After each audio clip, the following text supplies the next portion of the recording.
Salut Erwan. Salut David. Écoute, j'aime bien commencer ces podcasts par un petit check-in où tu me racontes un petit peu l'énergie avec laquelle tu viens ce matin. Parce qu'avec le décalage horaire, c'est le matin pour toi, moi c'est plutôt la fin de journée. Ouais. Là, je viens Ça fait pas longtemps que je me suis réveillé. Je suis arrivé à Tampa, en Floride, pour m'entraîner pendant une semaine au niveau de la mer. Euh, on est à côté de la mer ici en Floride. Et voilà, donc j'ai dormi comme un bébé. Je me sens très bien. Je bois un boisson magnésium, chocolat, enfin. Voilà. Et puis on est en train de commencer à discuter là. Donc voilà, c'est un bon matin, ça se présage bien. Ça se présente bien, cool. Eh ben, écoute, moi je te fais Présente mon bien, petit oui, check-in. pardon. Je te fais mon petit check-in aussi. Pour être honnête, je suis en pleine traversée de chaos.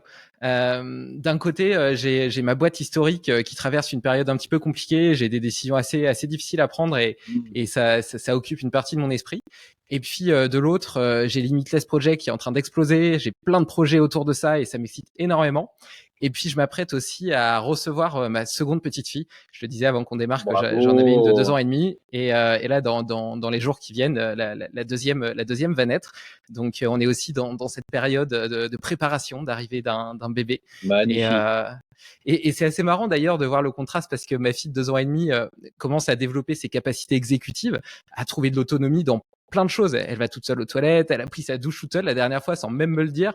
Et de l'autre, je vais repartir avec un petit bébé qui au début est capable de rien. Tu vois, moi je me souviens quand Lucie est née, j'ai presque eu l'impression que c'était un organe humain. Tellement, tu vois, elle était violette, la tête en tube, les yeux fermés, etc. T'avais même pas l'impression que c'était encore tout à fait un humain. Et je comprends un petit peu le côté, enfin certaines personnes qui disent que les bébés naissent prématurés. D'une certaine façon, ça donne un petit peu cette impression-là. Mais donc voilà, donc je suis dans cette espèce de mélange d'énergie, mais euh, mais je suis très heureux, Erwan, de te recevoir sur ce podcast parce que j'aime beaucoup ton approche, ta philosophie, j'aime beaucoup ce que tu as créé avec Movnat, et puis c'est aussi une forme d'aboutissement parce que j'ai dû te poursuivre pour réussir à t'avoir. J'ai eu une bonne partie de la famille Movnat entre Jérôme Bratoni et Vic Verdier.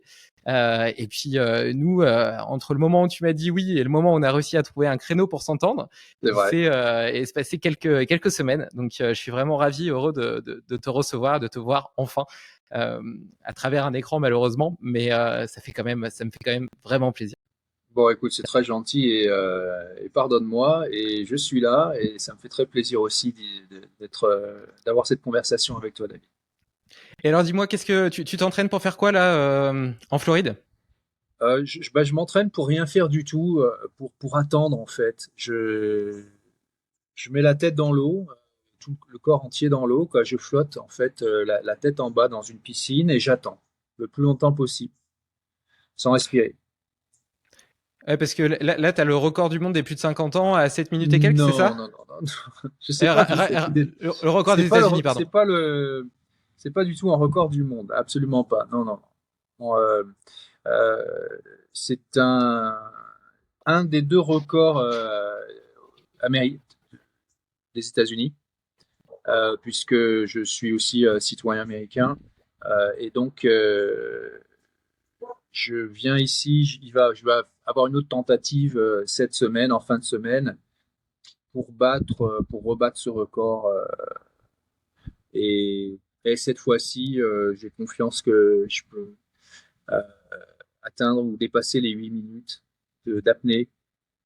Donc c'est ça que je viens faire. Mais comme moi j'habite au Nouveau-Mexique, à Santa Fe, et c'est en fait un désert de haute altitude. C'est bien que je suis à 2150 mètres d'altitude. Donc à cause de la D'ailleurs, tu vas me pardonner à l'avance, je vais me faire pardonner à l'avance par toi, hein, officiellement, et par nos auditeurs, c'est que j'ai le syndrome Jean-Claude Van Damme, et que c'est pas une tendance volontaire, mais souvent je cherche mes mots en français, alors que il y a 14 ans de ça, avant de déménager aux États-Unis, je me targuais d'avoir une excellente élocution, pardon, en français. Et maintenant, je cherche mes mots pitoyablement souvent. Donc voilà, ça c'est fait. Euh, mais donc on appelle ça comment en français, c'est la pression atmosphérique partielle, si je ne me trompe pas. Si bien que évidemment en altitude, tu peux tenir moins longtemps que qu'au niveau de la mer. Donc au niveau enfin en altitude à 2150 mètres, mon record personnel, j'en ai deux en fait. L'un est de 6 minutes 20 en piscine et l'autre de 7 minutes à sec. Ce qui devrait normalement se convertir dans à peu près les 8 minutes au niveau de la mer. Donc, du fait de ce différentiel de pression atmosphérique et donc d'oxygène et de diffusion d'oxygène. Voilà.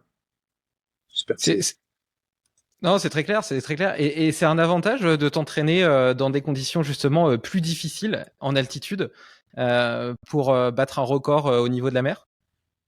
Je pense que c'est un avantage qui est plus psychologique que physiologique.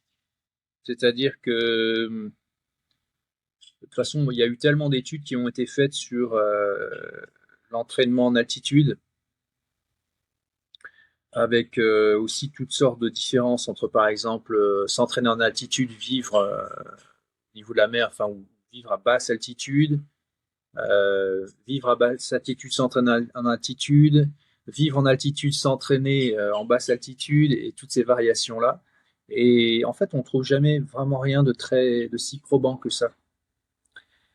Donc, à mon avis, le, le plus grand avantage est d'ordre psychologique. C'est-à-dire que, par exemple, bon, la première fois que j'ai commencé à m'entraîner en apnée statique au niveau de la mer. Et quand je suis revenu en altitude, c'était humiliant. C'était dramatique. C'était frustrant. Et la première chose que tu dois faire, c'est de te rendre humble. Dire, OK, bon, voilà. J'avais à l'époque un 7 minutes au niveau de la mer, en très peu de temps. Et, et tout d'un coup, je me battais pour retenir ma respiration pendant 3 minutes, quoi. Voilà. La première fois, c'était, je crois, 2,30 et super dur. Donc aujourd'hui, tout ça, c'est du passé. J'ai réussi à atteindre un niveau bien meilleur en altitude. Mais si tu veux, voilà, tu ne peux pas faire ce que tu peux faire au niveau de la mer. Et donc, ça te rend plus humble, plus patient. Mais en même temps, j'essaye dans mon approche, dans mon entraînement, de faire comme si je suis au niveau de la mer, en fait. Et donc, quand finalement tu descends de ta montagne, tu arrives très fort, dans la tête et tu sais que tu vas faire des apnées beaucoup plus longues, à peu près Hmm. au moins 25% plus longues. Voilà. Ouais, c'est un peu cet adage qui dit choix difficile, vie facile, choix facile, vie difficile, euh, d'une Voilà, il certaine y a façon. ça, ou entraîne-toi dur, bats-toi avec facilité, enfin ce genre de choses-là dans les arts martiaux. Et voilà. Les Et Romains disaient, si je ne me trompe pas, Civit Pacem Parabellum, j'espère que ma prononciation n'est pas trop pourrie, mais en fait, voilà, qui veut la paix prépare la guerre, c'est exactement la même idée, c'est-à-dire que si tu veux être confortable dans une situation qui ne l'est pas, il faut que tu te rendes inconfortable dans des situations qui le sont, qui sont confortables. Voilà. c'est quelque chose qui a un peu guidé ta vie, ça, le fait de, quand deux chemins s'offraient à toi, d'essayer toujours de choisir le plus difficile pour avoir une forme de croissance post-traumatique et puis progresser, peut-être être une forme de héros du quotidien. Croissance post-traumatique. Euh, Il y a un aspect. Il y a un avion qui passe, là, je ne voudrais pas que ce soit trop visible. Alors, pas forcément, parfois la voie la plus facile et la plus désirable, ça dépend. Mais ça dépend du contexte, ça dépend de ce que tu cherches. Mais c'est vrai que comment se connaître sans pousser ses limites, c'est possible dans certains aspects. Euh, en part... Alors, La connaissance de soi, d'abord la base, hein, c'est la connaissance de soi, c'est peut-être la connaissance la plus importante qui soit. Les Grecs ne disaient-ils pas connais-toi toi-même et tu connaîtras l'univers et les dieux, si tant est qu'il n'y en ait plus qu'un, mais ça partait de l'idée de connais-toi toi-même. Alors, comment est-ce qu'on se connaît soi-même? Voilà. On peut se regarder dans le miroir, une forme de connaissance de soi. On peut, on peut décliner à tout va son identité. Moi, je suis auvergnat, moi, je suis breton, moi, je suis kabyle, moi, je suis, je sais rien, peu importe. Bon, voilà. Euh, c'est une façon de se connaître, en tout cas de connaître son identité, d'où on vient, sa culture, etc. Et puis ensuite, il y a la connaissance de sa propre conscience. Je ne parle pas juste de la conscience morale, je parle de la conscience. C'est-à-dire, qu'est-ce que c'est le soi? Donc là, on retourne vers la philosophie. Donc cette connaissance de soi, elle peut se faire en étant très patient, très doux, on va dire, avec soi-même, très attentif. Et de part d'autre côté, il faut aussi cette connaissance de soi ne s'acquiert que par la discipline personnelle. Et la discipline personnelle, évidemment, ça implique qu'il y ait de la difficulté, parce que personne n'a besoin de discipline personnelle quand tout est facile. C'est pas nécessaire. On a besoin de discipline personnelle quand il y a un challenge, soit en intensité, de durée courte, soit sur la durée, donc moins d'intensité, mais la consistance. Voilà. Par exemple, le simple fait de dire, voilà, je vais m'atteler à tel programme, telle discipline. Alors, c'est pas forcément très dur, mais il faut le faire, par exemple, pendant un mois complet. Bon, il y a des gens qui veulent déjà, ils sont super motivés pendant 1 heure, et puis premier jour, deuxième heure, ça y est, ils ont déjà abandonné. Voilà, donc ça c'est juste un exemple, c'est pas un jugement, c'est juste une observation. Par exemple, est-ce qu'on est capable d'avoir de l'intention prolongée, de prolonger son intention? Euh, bon, eh bien, quand on découvre que c'est pas le cas, eh bien, on découvre que peut-être on manque de discipline personnelle. Bon, c'est difficile d'avoir du succès dans la vie sans discipline. Donc c'est un aspect très important de la vie, à mon sens. Très, très important. Puis je pense aussi que, tu vois, cette ténacité, cette discipline, comme tu l'appelles, discipline personnelle, c'est un petit peu comme tout, c'est un muscle et il se renforce que s'il est travaillé, que s'il est challengé. Tu vois, tu prenais l'exemple de celui qui s'est engagé dans un programme sportif et puis qui avait du mal à le tenir, qui allait rapidement abandonner. Peut-être que c'est le cas au début et puis après, s'il y arrive, qu'il commence à avoir quelques victoires personnelles, bah, il va pouvoir aller un petit peu plus loin. Et en fait, j'ai l'impression que toutes ces victoires personnelles, ou même les échecs d'ailleurs, des échecs qui parfois ont été difficiles, mais duquel on a réussi à se remettre et à rebondir, sont autant de croyances ressources par la suite qui nous permettent d'exprimer pleinement notre potentiel parce que on sait qu'on est capable on sait qu'on est capable de plus que ce qu'on pensait initialement. Et je pense que tu vois, c'est un peu comme si on vivait dans un aquarium. J'aime bien cette image de l'aquarium et puis que les parois au début sont toutes petites, puis au fur et à mesure que tu explores ta vie, tu as parlé de différents types d'exploration, par exemple court et intense, comme pourrait l'être l'apnée, ou à l'inverse des choses beaucoup plus longues. Moi, j'ai découvert des choses folles en faisant de l'alpinisme, des courses ultra, ou même l'exploration de la conscience avec du yoga tumo ou de l'ayahuasca. Enfin, c'est plein de voies différentes, mais qui en fait sont toujours un petit peu ce que tu dis, c'est-à-dire cette quête de soi-même. Bah, petit à petit, t'élargis ces parois de ton aquarium et c'est un peu comme si tu changeais les lunettes avec lesquelles tu observais le monde. Exactement, mais c'est la grande aventure de la vie. Qu'est-ce que c'est que la vie? En fait, il y a le côté biologique, bien entendu. On a un cœur qui bat, on a des poumons qui respirent, on a des cellules qui grandissent, qui croissent, qui se reproduisent, et d'autres qui meurent, etc. Bon, ça, c'est la vie biologique. Et puis ensuite, il y a la vie de la conscience. Au fond, ce qu'on est, c'est une dans le moment, ce qu'on est, ce qu'on est, c'est là tout de suite, là, dans ce moment-là, tout de suite, maintenant. C'est tout ce qu'on est. C'est cette conscience-là. Et cette conscience-là, elle est capable de se déterminer, elle est capable de s'explorer, elle est capable de se comprendre, elle est capable de se manifester, de s'exprimer, elle est capable de se découvrir, elle est capable de s'agrandir, elle est capable de se modifier. Cette conscience-là, c'est ce qu'il y a de plus précieux. Tout ce tout ce que l'on croit être ou tout ce que l'on est finalement, c'est juste et pas, c'est pas limitant ou réducteur. Euh, c'est une expérience de la conscience. Cette expérience de la conscience, c'est magnifique, c'est profond, c'est extraordinaire. Et au fond, quand on, quand les gens pensent même à leur propre mort, parce que pour mettre ça en relation avec la vie, la beauté de la vie, l'intensité de la vie, le miracle de la vie, euh, au fond, dont les gens ont peur, c'est pas la mort physique immédiate, c'est la fin de cette conscience. C'est que cette conscience se termine.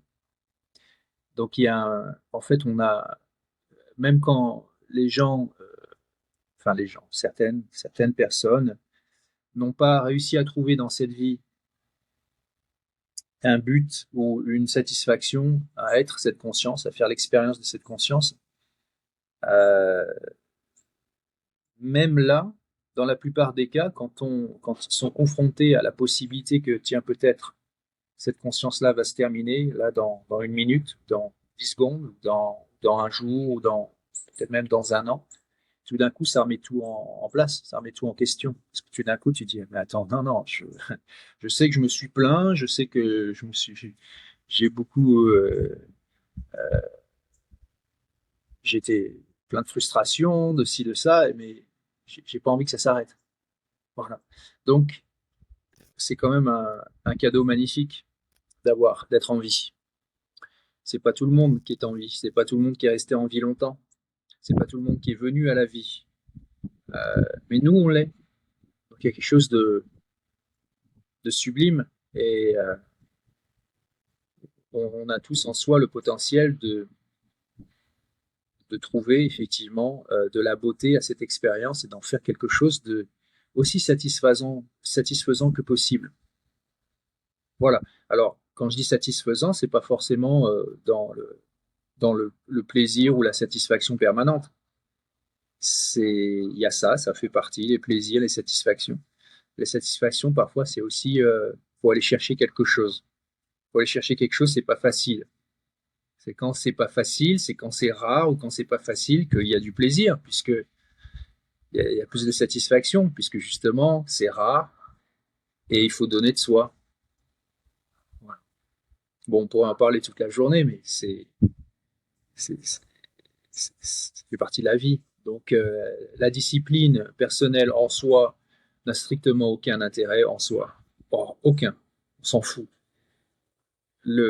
C'est un moyen. Donc, c'est un moyen, c'est comme un outil, ouais, c'est un moyen d'aller vers l'expérience qu'on recherche. Et l'expérience qu'on recherche, en fait, c'est un continuum. Il n'y a pas de vraie séparation dans l'expérience. Ça continue, ça évolue, mais ça s'arrête pas. Et ce que je voulais dire par là, c'est que quand on cherche un but, quand on a un objectif, on cherche un but. Le but en soi n'est pas, c'est l'illusion, c'est que le but en soi est important. Le but en soi n'est pas important. C'est l'expérience qu'on retire lorsqu'on atteint ce but. Et alors, ce qui est intéressant, c'est que comme l'expérience est un continuum, le chemin vers ce but, c'est aussi l'expérience. Donc, il n'y a pas de différence entre, par exemple, l'entraînement et la performance et le record ou être un finisher ou je ne sais quoi pour les sportifs qui se reconnaissent dans cette idée athlétique du dépassement de soi, de la discipline personnelle, etc. De toute évidence, les gens qui s'impliquent eux-mêmes dans ce type de recherche, dans ce type d'objectif, et donc ils doivent donner d'eux-mêmes, sont intéressés par l'expérience elle-même et pas juste l'expérience de la course, pas juste l'expérience du combat ou de l'événement sportif, mais toute la préparation et pas juste la préparation physique, toutes les pensées qui sont mises dedans, les espoirs, les émotions, les hauts, les bas, etc. C'est une façon d'élever l'expérience, d'intensifier l'expérience. Parce que soit c'est ça, soit c'est peut-être l'ennui. L'ennui n'est pas une expérience très convaincante. Cela dit, et je ne voulais pas parler trop longtemps, on peut aussi magnifier, j'espère que le mot se dit en français, euh, son expérience sans, d'une autre façon. D'autre façon, on peut être un jardinier, on peut regarder les plantes pousser et le faire avec tant d'attention et tant d'amour et tant d'intensité, hein, que cette expérience-là, elle est exceptionnelle également. Chacun, chacun peut trouver à sa façon différentes voies de faire en sorte que l'expérience de soi soit satisfaisante, soit plaisante, soit ce qu'elle est.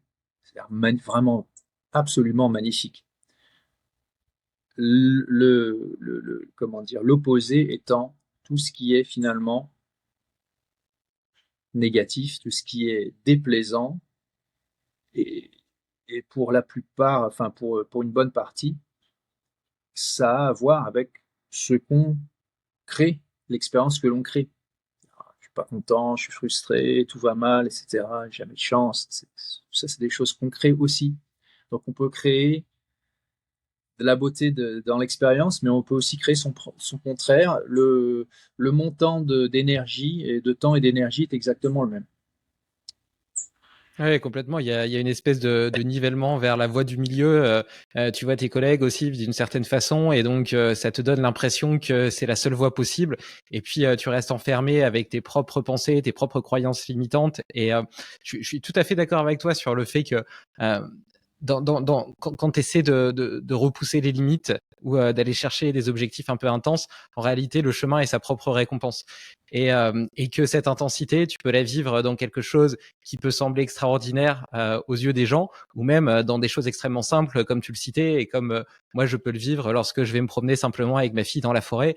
Et ça, c'est des moments de plus haute qualité, tu vois. Et en même temps, je dois dire que les expériences que j'ai vécues, je te parlais d'alpinisme. L'alpinisme, je trouve que c'est une bonne métaphore de tout ça parce que t'avances, tu vois le sommet au loin, il te paraît inatteignable. Et puis en fait, en mettant simplement un pas devant l'autre, tu te surprends presque à y arriver. T'es presque surpris quand t'es en haut, tu vois. Et puis t'as Ouais. cette célébration, cette beauté d'avoir conquis un sommet, mais surtout de tout le chemin. Et c'est le chemin qui rend la conquête belle, comme tu le disais. Et tu vois, vis-à-vis de cette notion de conscience, je pense que c'est la première fois où j'ai vraiment été confronté au risque, au risque physique ultime, dans la mesure Mm-hmm. où dans la vie de tous les jours, on est préservé. Même si j'ai pu faire des choses euh, à sensation forte, comme du saut en parachute, de la course sur circuit, ce genre de choses, en réalité, le risque, il est maîtrisé. Par contre, quand tu marches sur une corniche qui fait 30 cm de large, que tu as le vide des deux côtés, là, tu sais que si tu tombes, tu meurs et que c'est fini, quoi. Et pour moi, en tout cas, et j'en ai parlé plusieurs fois sur ce podcast, le fait de me reconfronter à la mort, le but c'est pas de la chercher, bien évidemment. Au contraire, j'ai très envie de vivre très vieux et de connaître mes petits enfants, etc. Mais le fait de découvrir que j'étais mortel, justement, m'a permis de me dire, ok, je suis incarné dans un corps, j'ai la chance d'être incarné dans un corps pour jouer au grand jeu de la vie, il faut que j'y joue, tu vois. Et je dois vivre cette vie la plus intense possible, explorer mon potentiel, et puis justement vivre avec intensité dans tout ce que je fais, parce que tout ça a une valeur. Et j'ai le sentiment que le fait de vivre dans des intérieurs confortables, calfeutrés, où le danger n'existe plus, protégés par des pompiers, par la police. En fait, on nous enlève toute forme de responsabilité individuelle dans la réponse à nos besoins physiologiques et à nos besoins de sécurité. Et quelque part, peut-être que ça atrophie notre soif de vivre. Bon, alors, il y a quand même du bon à ça. Il y a du bon à la sécurité. Faut quand même le dire. Il y a du bon à avoir une vie où il y a du confort, les choses sont prévisibles et elles sont, euh, se sent en sécurité. C'est important de vivre en sécurité. On pourrait quand même pas vraiment profiter de la vie de la même façon si tous les jours on était confronté à l'insécurité ou au danger.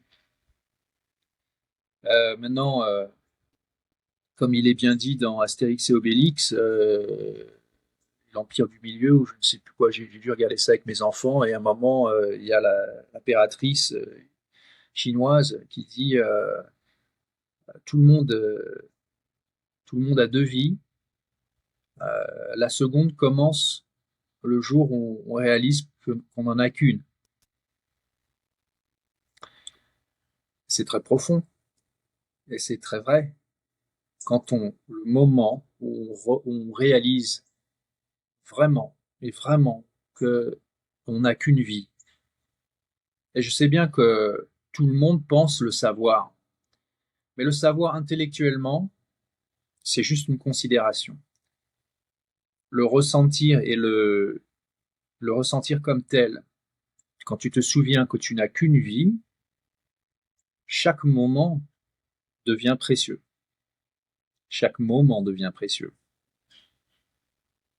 Alors, qu'est-ce que ça veut dire quand chaque moment devient précieux? Euh, Tu commences à te demander si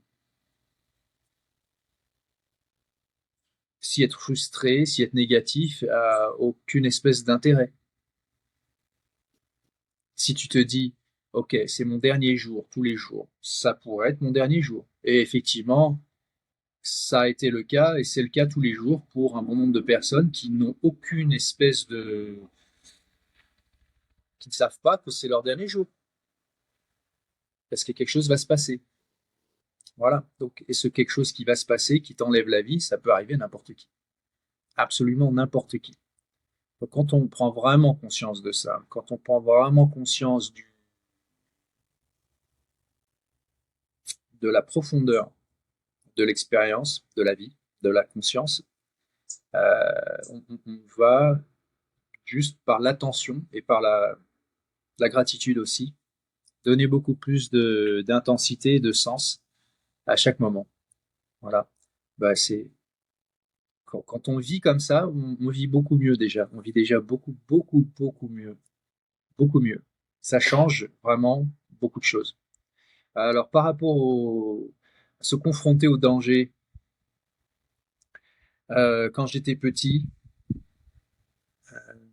ma chambre, j'avais 6 ans, je crois, 7 ans peut-être. Ma chambre, elle était à l'étage et elle avait une rambarde comme ça en métal. Et moi, je passais au-dessus et, le, le- et je m'accrochais comme ça avec les pieds dans le vide. Voilà. Je m'accrochais à la barre avec les pieds dans le vide. Alors bon, si j'étais tombé, peut-être, je sais pas, je me serais cassé une jambe, je serais pas mort. Mais l'idée déjà, pour moi, c'était, hein, c'est l'esprit d'un petit garçon de 6 7 ans. Est-ce que je suis capable de faire ça? Est-ce que je suis capable de garder mon calme quand je fais ça? Et à peu près 10 ans plus tard, à l'âge de 17 ans, non, je crois que j'en avais plutôt 18 19. Bon, bref. Je fais la même chose, mais du haut d'une grue de construction. Donc, je monte à la grue. Alors, je suis une personne à faire la même chose, mais je monte tout en haut de la grue. Je vais tout au bout de la flèche, et à la dernière barre, et je me mets comme ça, avec le corps en entier dans le vide. Là, ça aurait été une chute mortelle, évidemment. Euh, je refais la même chose. Le but, comme tu dis, le but, c'était pas de risquer ma vie. Absolument pas. Je l'ai fait avec la plus grande prudence possible. Le but, c'était au contraire, vraiment de me ressentir en vie.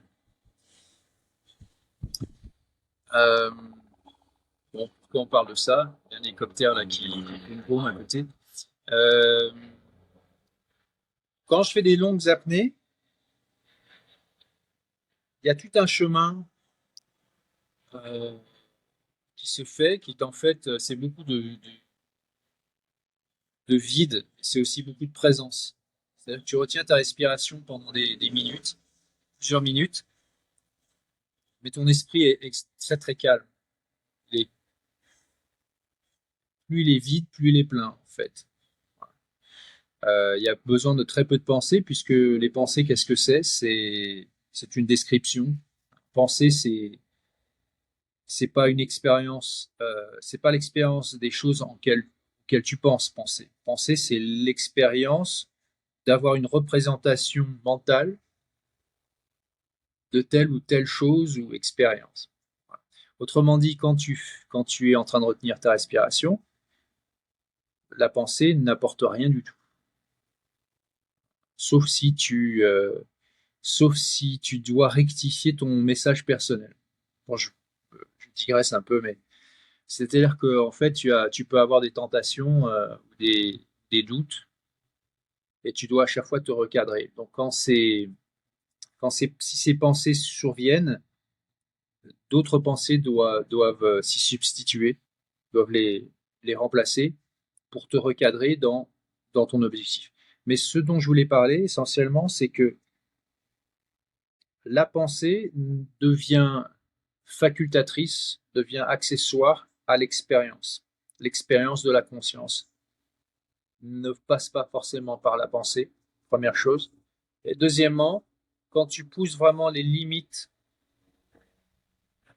de l'apnée, je ne sais pas ce qui se passe là. Les préparations militaires, là, ça n'arrête pas de. Si tu l'entends très fort ou pas, on cherche quelqu'un.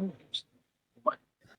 Euh, Quand tu pousses vraiment les apnées à l'extrême, tu arrives à un point ce qui s'appelle un état hypoxique, où en fait ta réserve d'oxygène a décru tellement que même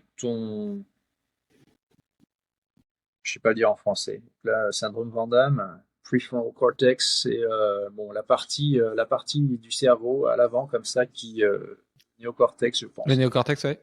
ouais, qui est Cortex responsable en fait, préfrontal, ouais. qui est en fait responsable pour la conscience consciente, si je peux dire. C'est-à-dire être capable de former des pensées, d'observer le monde qui t'entoure, etc. C'est là où tu es sur le point en fait de perdre conscience, parce que le peu d'oxygène qui te reste, il t'en reste, hein, bon, il va être préservé et donc le cerveau va faire des choix. Il va transférer l'oxygène vers des régions plus profondes du cerveau pour se préserver au cas où la respiration ne reprend pas et donc il y a plus d'oxygène qui va revenir. Voilà, donc ce que je voulais dire, c'est que dans cet extrême-là, le cerveau et donc la conscience, le corps, enfin tout ça, ça ne fait qu'un, en fait, se prépare à la mort, se prépare à la possibilité de mourir, ni plus ni moins. Donc c'est intéressant que le danger peut survenir, à ce moment-là, le danger survient de façon très progressive, et ça vient pas d'une source extérieure, c'est pas dû à une confrontation avec le monde physique. Un petit peu si quand même du fait que ça a rapport avec le niveau d'oxygène. Mais tu vois ce que je veux dire, c'est pas extérieur, c'est complètement interne. Et donc ce que j'aime dans l'apnée, c'est le fait que tout dépend de toi. Tu peux pas dire ouais le temps a changé ou l'équipe adverse s'est remotivée ou je ne sais quoi. Si tu interromps ton apnée bien à l'avance, tu es responsable. Il s'est passé quelque chose en toi. Si tu la prolonges jusqu'au bout, tu es responsable aussi. Ton intention, c'est prolonger jusqu'au bout, jusqu'à la limite physique. Voilà, donc c'est intéressant ce qu'on peut faire avec la conscience, c'est intéressant toutes les façons dont on peut l'explorer, on peut se confronter à des choses externes, on peut se confronter à quelque chose d'interne pour mieux se connaître. Et puis aussi, bon, mieux se connaître, c'est très bien, mais c'est aussi profiter de la vie qui compte. Donc, euh, il faut aussi parfois, même souvent, tous les jours, simplement profiter de la vie, quoi, profiter du moment. C'est pas juste non plus la discipline personnelle, l'entraînement, etc. Donc ça, c'est dommage. Ouais, On rate des... après, ouais, je pense que, enfin, tu vois, sur cette question de discipline, moi, en tout cas, j'ai dû aller dans l'extrême pour réussir à rapporter de la flexibilité après. Je pense que le Ouais, cerveau déteste les ruptures de cohérence. Il a besoin de se créer un monde qui est cohérent. Et donc, si tu lui fixes des objectifs, un certain cadran, etc., pour atteindre tel objectif, euh, faire de temps en temps des entorses, c'est quelque chose qui, d'un point de vue cognitif, est difficile à gérer pour lui. Et par contre, après quelques mois de discipline personnelle, je pense que tu peux en garder les avantages tout en apportant de la flexibilité. Et d'ailleurs, c'est ce que ma fille, qui est un petit générateur de chaos, a fait en arrivant dans ma vie. C'est que moi, j'avais une discipline très très forte, des journées très organisées parce que je suis quelqu'un de passionné et un peu hyperactif. Et elle est venue gommer les lignes de mes cases. Et maintenant, j'arrive à bien vivre avec cette flexibilité-là. Mais je pense que j'ai eu besoin de passer par une phase plus extrême pour réussir à atteindre ce lâcher prise. Et, uh-huh. et ce que tu dis, je trouve c'est hyper intéressant ce que tu dis sur l'apnée, je vais y revenir. Mais avant, peut-être qu'il y a quelque chose de plus accessible aux auditeurs qui a inspiré des stoïciens qui faisaient de la visualisation négative. Donc ils s'imaginaient, par exemple, ils imaginaient leurs proches en train de mourir ou eux-mêmes en train de perdre la capacité de bouger, leur corps, leur santé. Et je le fais pas tout le temps, mais ça m'arrive parfois de le faire. Et je trouve que très naturellement, même si c'est pas confortable, ça permet facilement de remettre le doigt sur l'essentiel, sur les gens qui comptent sur toi et éprouver beaucoup de gratitude pour ce que tu as déjà. Parce qu'on est souvent dans tu parlais de frustration tout à l'heure. On est parfois dans la frustration de ce qu'on voudrait atteindre, de ce qu'on n'a pas encore, sans prendre conscience de la chance de ce qu'on a déjà. Tu vois, déjà, à commencer par nous, un corps en pleine santé, capable de bouger, de respirer, des gens qu'on aime, un toit, etc. Donc, c'est déjà merveilleux. Et imaginer qu'on pourrait le perdre, je trouve, et souvent riche d'enseignements à cet égard. Et on peut pousser l'expérience de pensée un peu plus loin. Quand tu disais qu'on peut tous mourir demain, et bien sûr, on le sait d'un point de vue théorique, mais d'un point de vue pratique, c'est difficile d'en prendre conscience. Voilà, le point de vue Euh, pratique, et, c'est ça la différence. et on peut essayer de se dire que chaque journée, en fait, est une mini-vie, et chaque nuit, une mini-mort. Et donc, essayer de mettre toute l'intensité possible, toute la conscience en tout cas possible, dans le fait de vivre pleinement chaque mini-vie. Et c'est bien parce que déjà, ça pousse à en profiter pleinement, mais ça relativise aussi ce qu'on peut faire de mal, parce qu'on se dit, ok, c'est pas grave, demain je recommence une nouvelle mini-vie. Ça doit pas te déculpabiliser de tout, tu vois, mais ça te donne quand même la possibilité de redistribuer les cartes tous les jours. Complètement, complètement. Et sur l'apnée, donc j'adore ce que tu racontes et tu dis quand les niveaux d'O2 descendent tellement bas que le corps se prépare à mourir, ça veut dire que tu as déjà passé la première alarme, puisque la première alarme, elle est au niveau de l'accumulation du CO2. Donc ça veut dire que tu as déjà passé, entre guillemets, cette forme d'angoisse où ton corps te crie qu'il doit respirer. Oui, alors bon, moi j'ai une théorie différente sur la tolérance Éclaire-moi. CO2. Bon, moi je parle de tolérance tout simplement. Il y a plusieurs facteurs, il n'y a pas juste le CO2 qui fait que tu as besoin de respirer. Euh, il y a d'autres facteurs. Euh, mais donc c'est effectivement une question de tolérance par rapport à des sensations très déplaisantes que tout le monde connaît, puisque tout le monde a essayé au moins une fois dans sa vie de retenir son souffle, ou il y a été contraint parfois par un grand frère méchant, ou, je sais pas, euh, peu importe. Parfois en tombant dans l'eau et en paniquant, c'est arrivé à plein de gens. Euh, donc je parle de tolérance, et parce que c'est la tolérance à l'inconfort. Évidemment, quand on se prive de respiration volontairement, c'est un choix. c'est un choix volontaire, donc c'est un choix de la conscience. Et puis il y a la partie autonomique, autonome du cerveau, euh, végétative, je crois qu'on dit en français, qui, elle, a d'autres, une autre vue sur la chose et d'autres responsabilités, donc qui a aussi sa propre capacité exécutive. Et donc on se retrouve dans un conflit cérébral, un conflit cognitif, où une partie du cerveau qui a une capacité exécutive, la conscience, décide de dominer la partie végétative, et la partie végétative qui, elle, dit c'est bien mon petit gars, mais j'ai moi aussi mon pouvoir exécutif propre, et je vais donc te contrecarrer, et je vais reprendre le contrôle, et donc je vais te dominer. Alors, il y a un moment, bon, comment dire, cette partie végétative, soi-disant végétative, comme si c'était un légume, mais alors en fait qui est très puissante et très active du cerveau, euh, parce qu'elle assure notre survie, elle ne communique pas de la façon dont elle ne raisonne pas, elle ne fonctionne pas de la façon dont notre conscience opère. Notre conscience opère avec en grande partie grâce à la pensée, mais pas seulement. Mais l'autre partie, elle, c'est sous forme en fait, d'une réponse physique, physiologique, émotionnelle, hormonale, qui te parle, mais sans te parler, quoi. C'est comme un gamin, quoi.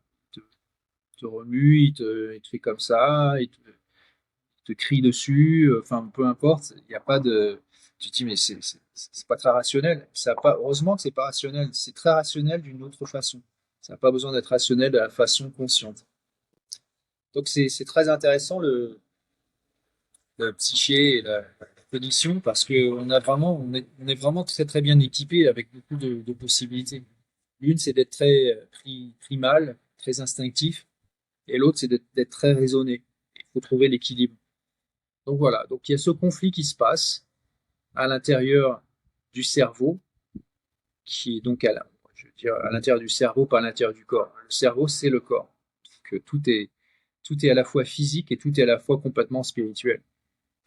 Euh, il y a ce conflit qui se passe, et comment est-ce qu'on retrouve l'équilibre et l'harmonie, ou en tout cas comment est-ce qu'on conserve sa clarté mentale et sa stabilité émotionnelle, et donc sa relaxation physique le plus longtemps possible lorsqu'on est confronté à ce conflit cérébral. Et justement de travailler sur cet équilibre, cette coopération en fait, cette entente, même si au bout d'un moment elle est plus soutenable. Il y a un moment où c'est pas l'esprit vainc la matière, c'est la matière va vaincre l'esprit, parce que justement sans la matière, c'est-à-dire l'oxygène, l'esprit disparaît. Ah, il est parti où l'esprit? On ne sait pas. Il n'y a plus d'oxygène, donc le corps ne peut plus produire de pensée, donc il n'y a plus d'esprit. Ah, est-ce que c'est spirituel ou est-ce que c'est physique? C'est une grande question. Mais j'en peux plus de ces hélicoptères. Ils n'arrêtent pas. Bon, voilà, donc j'aime ces grandes questions, j'aime les grandes questions philosophiques, mais en même temps, j'aime l'application pratique de la philosophie, l'application pratique des idées, et donc l'expérience physique, l'expérience tangible de ce qui est intangible, l'idée, le concept. Alors on peut penser à toutes sortes de choses pendant des heures dans sa tête. Mais une fois de plus, ce sont des représentations, c'est des considérations, ce sont des hypothèses, c'est de l'interprétation. Par exemple, si je dis manger un bon repas, j'ai faim, je veux manger un bon repas, je suis en train de manger un bon repas, mais en fait, j'ai toujours rien dans le ventre. Si on parle de l'eau, comme le disait Alan Watts, tout d'un coup, ça ne nous rend pas humide, on n'est pas mouillé. Tiens, regarde, je t'arrose. Alors, pas mouillé, c'est des mots. Donc, si on parle du silence, on n'a pas l'expérience du silence. On a donc de quelle expérience est-ce qu'on parle à ce moment-là? Ben, on parle de l'expérience de parler du silence, une représentation du silence, considération intellectuelle, conceptuelle par rapport au silence, mais on n'a pas l'expérience du silence puisqu'on est en train de tchatcher et que donc, on s'entend. Et même quand on parle dans sa tête, qui est la nature même de la pensée, c'est de se parler à soi dans sa tête, on se parle et on s'écoute. C'est ça penser. On se parle et on s'écoute. Qu'est-ce que c'est l'histoire? Qu'est-ce que c'est le message?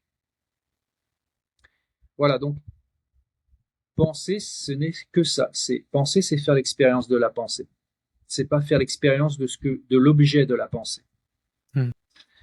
Donc, dans l'apnée, toutes ces considérations philosophiques, pas toutes, mais un bon nombre de ces considérations philosophiques se trouvent exposées à la réalité physiologique, à la réalité tangible et matérielle du corps. Et donc l'esprit, lui, ne va plus être dans une considération philosophique. Il va être dans une application philosophique. Il va être obligé de déterminer quelle expérience il souhaite produire dans ce moment de challenge physiologique, dans ce moment de challenge neurologique et hormonal. Il y a une réaction intense du corps qui se produit parce qu'il y a une partie du cerveau qui sait exactement ce qui est en train de se passer. Effectivement, le niveau de CO2, de dioxyde de carbone s'élève à mesure que le niveau d'oxygène décroît. Et la finalité de ça, si ce processus se poursuit, c'est la fin. C'est la fin du corps. C'est la fin physique, c'est la fin mortelle du corps. Donc il y a tout un tas d'implications très profondes qui se déclenchent dans ce processus, qui se déclenchent sur la base physiologique et qui ensuite atteignent la neurologie et donc l'émotionnel et donc le mental et donc le spirituel. Et dans ce processus d'intensification de la sensation déplaisante, de la possibilité d'avoir peur, il y a l'opportunité de déterminer l'esprit, donc l'esprit spirituel. Par essence, quand on dit l'esprit, on parle donc. Le mot spirituel, c'est l'esprit. De se déterminer. Déterminer. Il y a deux choix possibles. L'un, c'est de dire c'est insupportable, j'en peux plus, je déteste ça, je vais mourir, j'en sais rien. Quand est-ce que c'est terminé? Pourquoi est-ce que je fais ça, etc. L'autre, c'est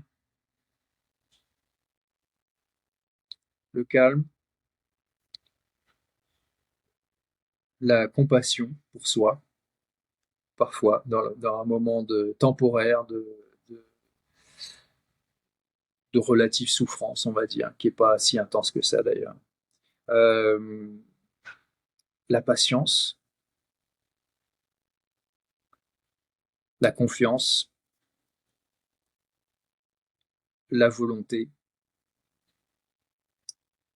la consistance, la clarté, la gratitude. Parce qu'on se souvient que, allez, dans pas si longtemps que ça, je vais respirer de nouveau. Et surtout, je me souviens que je suis en vie. Voilà.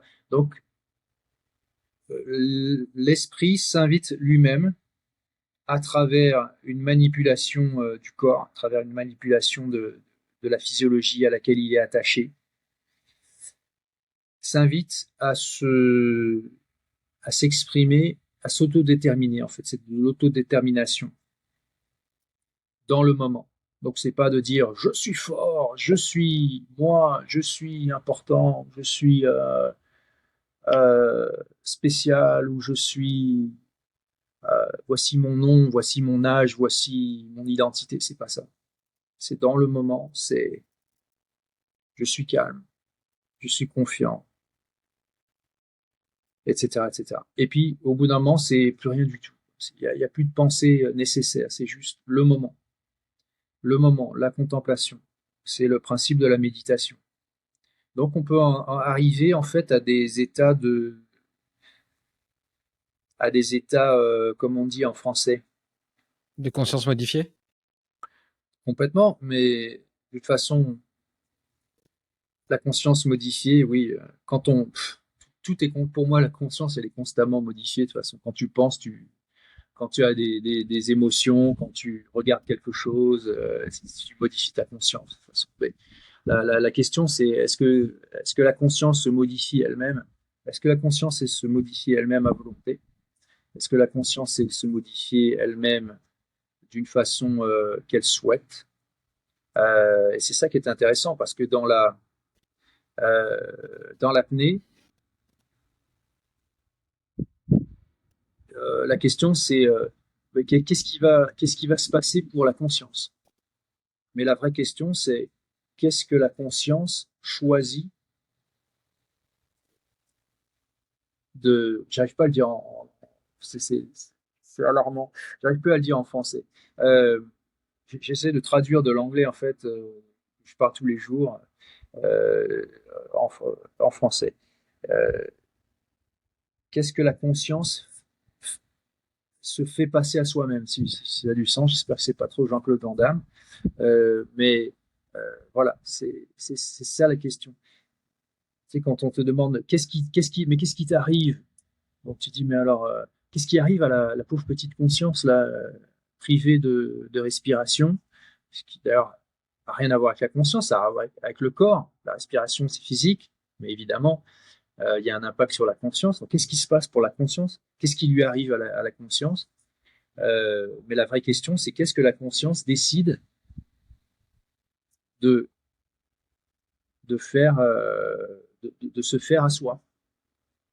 En quoi, de quelle façon est-ce qu'elle décide de s'exprimer? Non, c'est Qu'est-ce ouais. qu'elle décide d'être malgré le, je vais terminer, malgré le challenge. Et quand tu arrives à t'auto-déterminer de cette façon-là, quand tu es dans ta bulle, donc il n'y a pas d'interaction avec le monde extérieur, tu ne peux pas dire oui, mais je suis impatient, c'est à cause d'eux, c'est à cause d'eux, c'est jamais toi, c'est toujours c'est machin qui m'a dit ça, le monde, au bureau, j'en sais rien. Quand tu arrives à faire ça, tu deviens vraiment pleinement responsable pour ton, ton expression. Voilà. Il y a eu un très bref moment de frustration et un moment, les hélicoptères qui tournaient. Ok, c'est pas la faute des hélicoptères. La frustration dont j'ai fait l'expérience pendant une seconde, c'était moi. Voilà. Parce que je préférais qu'il y ait du silence. Les hélicoptères n'arrêtent pas de tourner depuis tout à l'heure, je sais pas pourquoi. Donc quand on a compris ça, on a un avantage par rapport à notre interaction avec les autres et avec le monde, et avec la réalité externe à soi, parce que euh, bon, on a gagné un avantage en termes de responsabilité, de l'expérience qu'on est dans le moment. Est-ce que ça a du sens? Complètement. Mais tu vois, j'avais lu un témoignage de la méthodologie que tu as développée, de quelqu'un qui disait que il avait fait son premier test d'apnée, il avait tenu 1 minute, puis un mois après, il avait multiplié par 4, il avait tenu 4 minutes et il trouvait ça complètement incroyable. Et Ah, en un mois, c'est vrai que c'est fou d'imaginer que des adaptations physiologiques puissent être suffisantes que pour multiplier par 4 le temps d'apnée. Mais ce que je comprends de ce que tu me partages, c'est qu'en réalité, le jeu, il est surtout d'un point de vue gestion et maîtrise de soi. Et en réalité, le réel n'existe pas. Le cerveau, il est un petit peu dans une boîte noire et il interagit avec le monde, avec son environnement, grâce à des tas de capteurs auditifs, sensitifs, etc. Et il mélange ces perceptions-là avec ses expériences de pensée, avec ses processus mentaux. Donc le réel est à chaque fois en fait un mélange entre son imagination et le monde qui nous entoure, ce qui explique qu'on n'ait pas toujours les mêmes perceptions de la même situation. Et dans le cas de l'apnée, il reçoit de la part de ses capteurs des alarmes d'angoisse. Attention, si tu continues comme ça, tu vas mourir.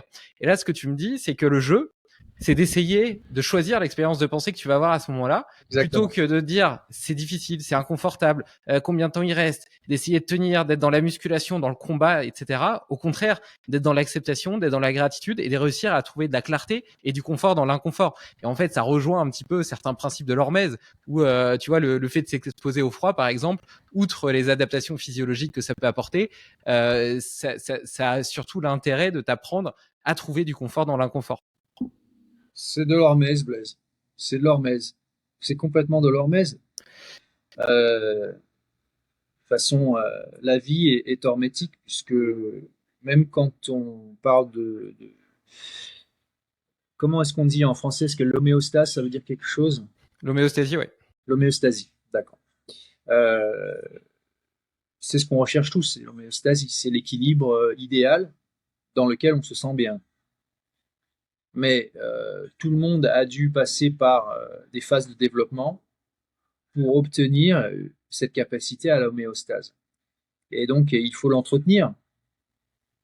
Il faut toujours l'entretenir parce que sinon, elle se perd. C'est pour ça que malheureusement, beaucoup de gens sont dans l'inconfort physiologique et par conséquent mental et émotionnel tous les jours de leur vie parce qu'ils vivent une vie dite normale sans se poser de questions, sans faire attention sur ce que sont les fondamentaux de justement de l'équilibre physiologique, mental, émotionnel. Donc, il n'y a pas de maintenance, il n'y a pas de, il n'y a pas d'entretien.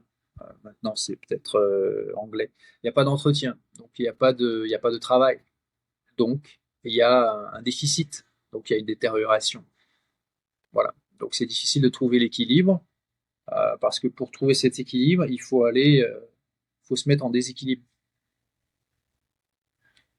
Il faut se mettre en déséquilibre pour restaurer l'équilibre à un niveau supérieur du niveau de challenge quotidien en quelque sorte. Donc par exemple, pour être bien assis, allongé. Attends, just sorry. Excuse-moi un petit moment. Pardon? Sorry. Can I trouble you for a jump start right quick? You need to move with the car? Yes, sir. All right. Yeah, just one sec. Would you mind doing it? Oh. Appreciate it. Yes, thank you. Bon, désolé pour ça. Ouais, donc il faut placer la barre un petit peu plus haut de façon à pouvoir être confortable quand la barre est plus basse, tout simplement. Si on place la barre sans arrêt plus bas, de plus en plus dans l'inconfort. Donc effectivement, c'est le concept de l'hormèse, c'est le concept d'équilibre et d'harmonie. Chercher l'harmonie, c'est pas forcément, on va pas chercher l'harmonie dans l'harmonie. Chercher l'harmonie et parfois aussi dans le chaos. On va chercher l'aisance dans la difficulté. C'est pas très compliqué de comprendre ça, mais ensuite il faut l'appliquer. Il faut l'appliquer suffisamment et aussi à plusieurs niveaux de l'existence, parce que l'existence, il y a plusieurs types d'énergie. Il y a plusieurs types d'énergie, donc il y a plusieurs types de pratiques qui sont nécessaires.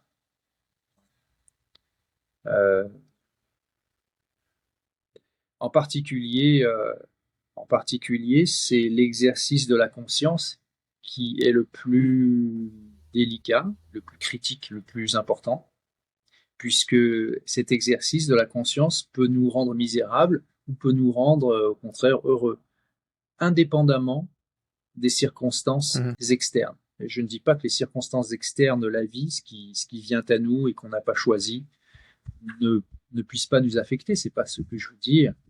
Mais ce que je veux dire, c'est que, et on le sait tous, c'est que notre propension personnelle à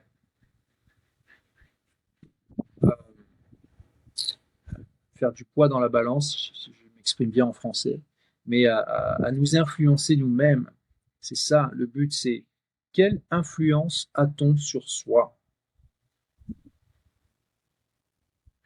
Parce que en fonction de cette influence et de ce type d'influence, eh bien, notre vie va avoir telle ou telle couleur, tel ou tel parfum, telle et telle sensation. C'est un peu métaphorique ce que je dis, mais on comprend bien ce que ça veut dire. Donc, faire attention à chaque moment, aussi souvent que possible, dans le moment, à la façon dont on utilise cette énergie psychique, qui est forcément une énergie psychique, donc mentale, donc c'est forcément aussi émotionnel, et c'est forcément aussi de l'ordre spirituel.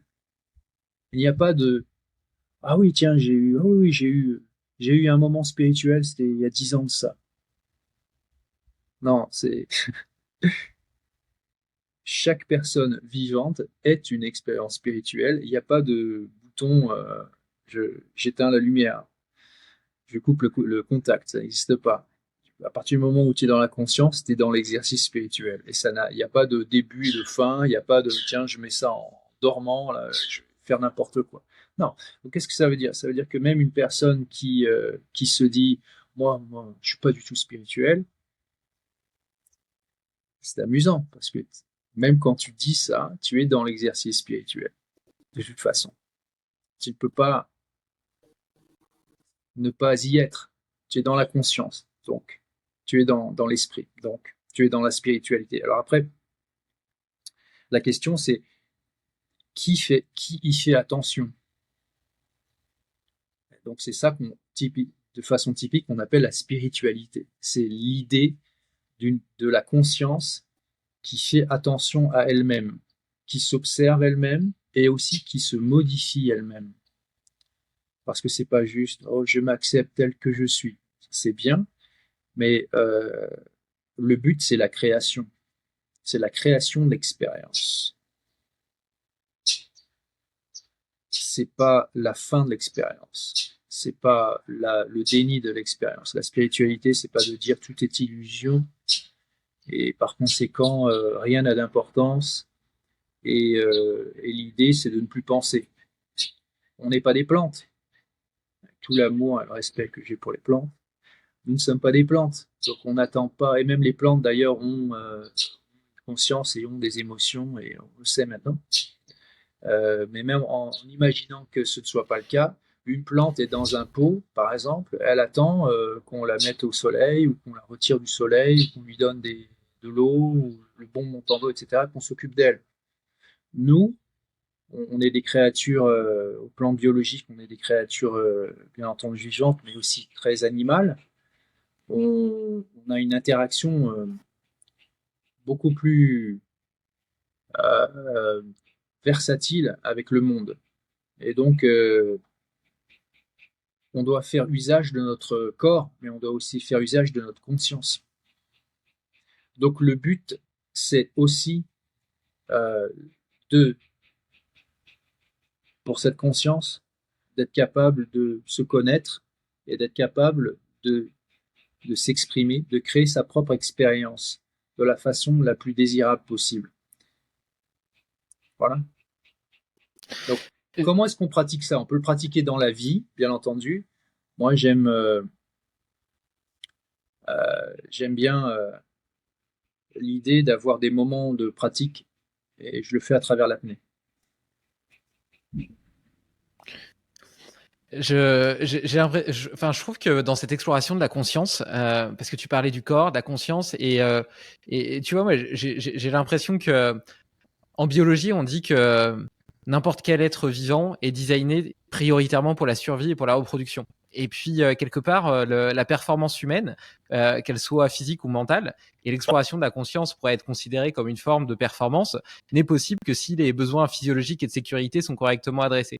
Et du coup, je me demande, et c'est un petit peu en écho aussi à ta vie et à la façon dont ça s'est orchestré, dans quelle mesure Movnat a justement pas créé le terreau de cette exploration de la conscience que tu as aujourd'hui au travers de l'apnée, même si évidemment tout ça est pas noir ou blanc et c'est pas fait du jour au lendemain et a toujours dessiné en pointillé ton expérience de vie. Mais tu vois, moi quand j'ai découvert Movnat, il y a deux trucs qui m'ont marqué. Le premier, c'est la partie jeu, c'est-à-dire que soudain, c'est comme je te parlais tout à l'heure de changer les lunettes avec lesquelles tu regardes le monde. Soudain, le monde est devenu un terrain de jeu géant.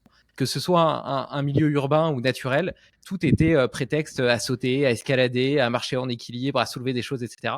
Donc il y avait cette notion de jeu et cette notion aussi de d'être capable d'être un petit peu un héros. Parce que, tu vois, d'ailleurs, en biologie, on dit que fitness, c'est l'adaptation d'un être vivant à son environnement.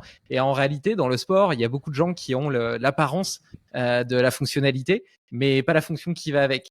Et j'en ai fait partie. Et avec Movnat, j'avais l'impression d'être capable de tout faire parce que je me sentais instinctivement et reconnecté à mon instinct justement animal. Parce que je dis instinctivement, alors qu'en fait, c'est un petit peu ça, tu vois. Je redevenais une forme d'animal, mais dans toute sa beauté, pas dans son côté bestial, mais plutôt dans son côté exubérant.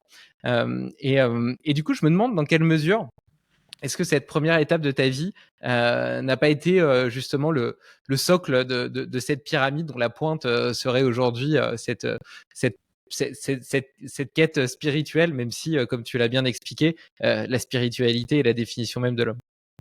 Oh non, moi je l'ai toujours eu, d'autant que je me souvienne, quand j'étais petit, j'étais déjà, j'avais déjà des grandes questions existentielles, tout petit. Mais c'est vrai que j'ai toujours ressenti que la base physique, c'était la base. C'était que pour par le mouvement. Moi, j'étais souvent donc dans les bois, dans la forêt, des rochers J'habitais à côté d'une espèce de mini Fontainebleau, et donc j'adorais être dehors. J'étais autorisé à être dehors tout seul, hein. Aller tout seul dans les bois, même tout petit, j'y allais tout seul. Et, et je me souviens le matin, tous les matins, j'ouvrais la fenêtre. Première chose, j'ouvrais la fenêtre quand je me réveillais. J'ouvrais la fenêtre juste pour sentir l'odeur du matin. Chaque matin avait une odeur différente, mais l'odeur de l'air frais, alors en fonction du temps, de la saison, ça changeait le. Donc la vie physique, c'est extraordinaire. La vie physique, c'est extraordinaire.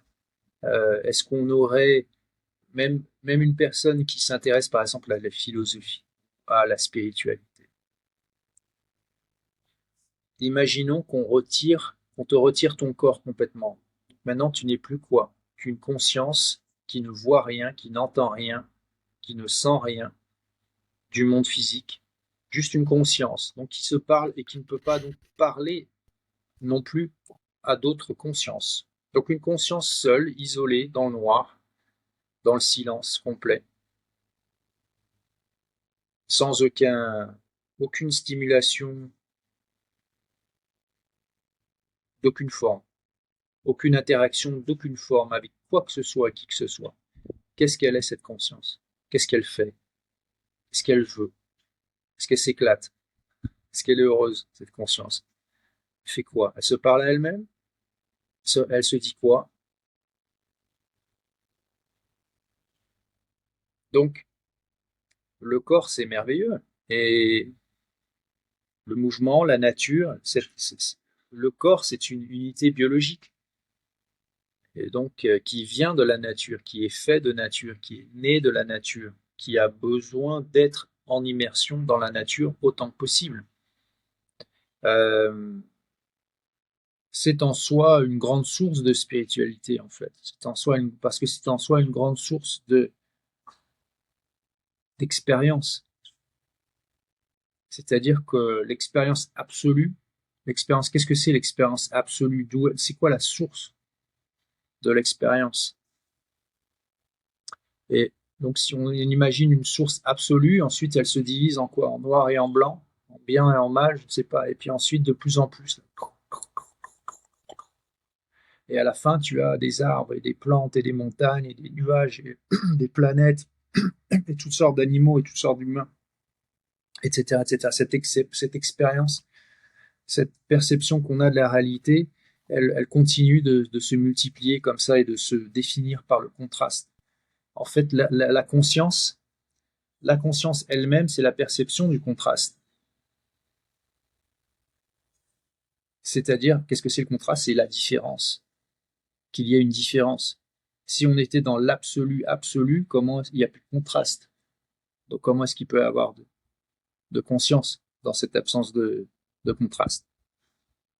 Donc effectivement, être humain, c'est être un corps, c'est être un animal, c'est être fait de nature, être dans la nature. Et donc pour moi, la base de la spiritualité, c'est en fait c'est une base biologique, puisqu'elle nous permet de faire l'expérience de cette incroyable diversité de sensations, de couleurs, le temps, l'espace, les tout quoi, toutes les sensations qui existent. Si on n'avait pas ce corps, si on n'avait pas cette vie physique, si on était juste cette conscience qui n'est capable que de penser et donc de se parler à soi-même et de s'écouter soi-même à travers toutes sortes de représentations qui ne sont pas la réalité elle-même. Quel type de vie on aurait? Qu'est-ce que ce serait quoi la vie? Ce serait quoi le but? Ce serait quoi la satisfaction? Qu'est-ce qu'on en ferait de cette conscience? Il en resterait quoi? Est-ce que ça vaudrait le coup? C'est difficile à dire. Donc effectivement, oui, c'est une base. Et donc pour moi, enseigner Mouvenat, c'était, je le dis d'ailleurs dans mon bouquin, pour moi, me mouvoir naturellement, c'est une expérience physique de mon esprit. Et c'est une expérience spirituelle de mon corps. Parce que de toute façon, il n'y a pas de différence. C'est pas dissociable. On peut le dissocier seulement en raisonnement intellectuel, mais on ne peut pas le dissocier en termes d'expérience, réellement. Vouloir se mouvoir, vouloir aller dans la nature, c'est vouloir une expérience spirituelle. Vouloir manger un plat en particulier, c'est une expérience spirituelle. Vouloir faire du bien aux autres ou vouloir du mal aux autres, c'est une expérience spirituelle. Tout est une expérience spirituelle. Il n'y a pas de différence. La spiritualité, ça commence ni dans une église, ni dans un temple, ni à un certain moment, ni avec un certain livre, ni avec... Non, on y est. On y est tout de suite. On y est maintenant, tout de suite, tout le temps. Il n'y a pas de je sors, je rentre, j'y vais pas. On y est. Tout le monde y est. La question, c'est de quelle façon est-ce qu'on y est? Voilà. Donc, s'exprimer physiquement, c'est magnifique. S'exprimer émotionnellement, intellectuellement, tout est beau tout peut être on peut faire en sorte de rendre les choses belles de par l'intention, de par l'attention, de par le choix. C'est un choix créatif. En fait, être en vie, c'est être un esprit, c'est une âme, c'est être une âme. Euh, c'est pas en avoir une, c'est en être une. Et donc, cette âme, elle est pas là juste pour observer, juste pour être sans rien être. Elle doit se définir. Et elle se définit par de plein de façons. Elle se, elle se définit en chaque moment. Les pensées qu'on crée, les émotions qu'on crée, parce qu'on crée beaucoup d'émotions. Les circonstances qu'on crée, les expériences qu'on crée. On crée des expériences à l'intérieur de cette expérience. La question est, voilà, donc Shakespeare avait raison, to be or not to be, that is the question. Euh, Être ou ne pas être. Évidemment, quelqu'un qui se pose la question, forcément, est être. Il faut être pour avoir la conscience d'être. Mais je pense que ce qu'il voulait dire, c'est comment être. C'est que choisir d'être. Quel est le niveau de conscience dans ce moment d'être qui est à chaque moment. Autrement dit, il faut s'observer. Il faut s'observer. Il faut se dédoubler presque. C'est un jeu de miroir. Il faut se dédoubler pour pouvoir se connaître. Il faut s'observer au moment d'être. Il faut le faire, quoi. Voilà. Mais ça, c'est pas tout le monde qui le souhaite. C'est pas tout le monde qui le veut et je pense que tout le monde en est capable, mais c'est pas tout le monde qui le veut. Voilà. Mais c'est comme ça. C'est le monde de la conscience. La conscience individuelle, ça fait partie de ce contraste, de cette variété de l'univers, de la réalité telle qu'on la connaît. Et puis, dans cette variété, bah, il y a évidemment beaucoup de différences et il y a aussi il y a du choix. C'est le choix de chacun. Voilà. Euh, Quand je t'écoute, j'ai l'impression que tu vis de façon très, très organique, très instinctive, très connectée justement à cette conscience, en essayant de mettre de la conscience dans tout ce que tu fais, mais en te laissant aussi guider par ton cœur, par ton instinct, par cette recherche d'harmonie et d'équilibre entre le corps, l'esprit, le fait de se mouvoir, de donner aux autres, de créer aussi, de transmettre. Et, euh, et pour autant, plutôt, on parlait de discipline personnelle inhérente au fait de réaliser de grandes choses. J'imagine que pour battre tes records d'apnée, tu dois t'astreindre à un entraînement qui est codifié, qui est engageant pour maintenir les capacités physiques que tu as développées avec Movnat aussi. On t'a vu dans une vidéo qui t'a rendu célèbre courir sur un pont à, je sais pas, 30 mètres de hauteur, escalader des rochers, etc. Enfin, faire tout un tas de choses qui semblaient euh, simples parce que tu les maîtrisais parfaitement bien alors qu'elles étaient extrêmement complexes en réalité. Tu es aussi entrepreneur entre Movnat et puis maintenant la méthodologie que tu as développée vis-à-vis de la respiration et de l'apnée, de ce travail de méditation. T'es père de famille. À quoi il ressemble le quotidien d'Erwan Lecor aujourd'hui? Comment est-ce que tu vis tu vois tout à l'heure, excuse-moi, je vais préciser. Tout à l'heure, tu disais, on a cette espèce d'énergie vitale et le jeu, c'est de choisir, d'en avoir conscience et de choisir dans quoi est-ce que on la déverse. C'est quoi ta boussole? Comment est-ce que tu choisis où tu la déverses? Ouais, alors bon, juste, il me reste plus que 3 minutes de batterie là, je vois. Donc, Ah, excuse-moi pour ça aussi. Bon, il faudra que j'aille chercher le câble. Euh, Ma vie, tu vois, quand tu regardes la vie de tout un chacun, qu'est-ce qu'on a en commun qui est la même chose pour tout le monde?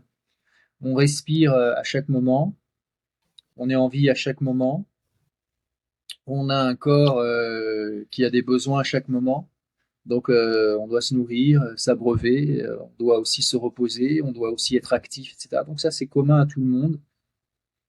Euh, et puis ensuite, qu'est-ce qui est le différentiel? Et effectivement, le plus important, c'est la façon on, c'est la façon dont cette conscience, c'est l'expérience de la conscience en fait. Donc pour moi, il y a, il y a deux choses. C'est l'une, c'est comment est-ce que je m'occupe, on va dire sur le plan pratique, le plan physique, physiologique. Comment est-ce que je m'occupe? Qu'est-ce qui m'intéresse? Euh, Mis à part toutes les choses les tâches du quotidien, hein, faire un repas, s'occuper des enfants, le travail, etc. Euh, dans les moments de libre, qu'est-ce qui m'intéresse de faire? Bon, moi, j'aime aller courir, j'aime aller dans la nature, j'aime faire mes étirements, mes entraînements d'apnée. Donc, c'est de la méditation, en fait, hein, c'est une méditation. Et pour le reste du temps, ben, c'est d'avoir autant de possible de vivre cette expérience spirituelle que l'on est tous, et donc que je suis aussi, avec le plus de conscience possible, avec le plus d'attention possible. Et donc de former cette expérience. C'est, c'est un mélange il y a un mélange de spontanéité et il y a un mélange, parce que, bon, mais là, il faut regarder dans on dit en français la neuroplasticité. Tout à fait. Voilà, il faudrait qu'on parle de neuroplasticité. Qu'est-ce que ça veut dire être soi au niveau neurologique, et comment est-ce qu'on peut se changer et comment est-ce qu'on peut devenir une autre personne tout en restant le même ou la même. Donc, bon, de la même chose on peut gonfler les muscles, changer leur forme un petit peu, enfin en tout cas, bon bref, euh, par l'entraînement physique, et bien l'entraînement mental, euh, psychique et donc émotionnel aussi, hein, c'est de l'entraînement en fait neurologique, va changer certains aspects de la structure physique, biochimique du cerveau. Et donc c'est pas visible de l'extérieur, mais c'est visible de par le comportement de la personne. Alors, il ne me reste plus qu'1%. Euh, donc, donc en faisant attention à l'expression de soi, on peut modifier l'expression de soi vers un résultat, vers une expérience qui est la plus proche possible de ce que l'on souhaite être, de qui on veut être. Donc il faut choisir qui on veut être et ensuite il faut en faire l'expérience. Voilà, c'est c'est aussi simple que ça. Moi, c'est ça que je fais tous les jours. Quand je pense à qui je veux être, je ne pense pas juste à quoi je ressemble, comment je suis coiffé aujourd'hui. Je pense à quelles sont mes pensées, quels sont mes sentiments, quelles sont mes émotions, quelles sont mes aspirations. Tout de l'ordre de l'intangible. L'intangible, c'est plutôt important. La C'est comme ça que tu démarres chaque satisfaction. journée? Chaque journée, tu te demandes, tiens, qui est-ce que je veux être et est-ce que mes actions du jour Non, me rapprochent non, non. je le sais déjà. Je sais déjà. C'est juste de faire attention à être dans l'ambiance De ce interne choix? que j'aime.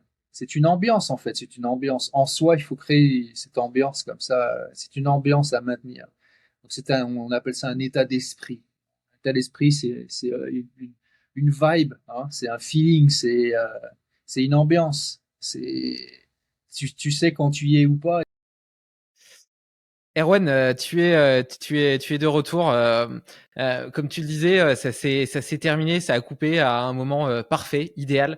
Donc, je pourrais encore te poser des tas de questions, mais je vais m'arrêter là. Euh, mais j'ai quand même envie de t'emmener sur mes petites questions de fin, qui sont un peu plus pratico-pratiques, comme je te le disais, mais qui permettront à nos auditeurs de repartir avec des outils peut-être un petit peu plus concrets, qu'ils pourraient probablement implémenter dans leur quotidien. Alors, est-ce que tu pourrais me dire 3 choses indispensables que tu fais dans toutes tes journées et qui te permettent d'exprimer pleinement ton potentiel? La Ouais, bon, j'ai jamais pensé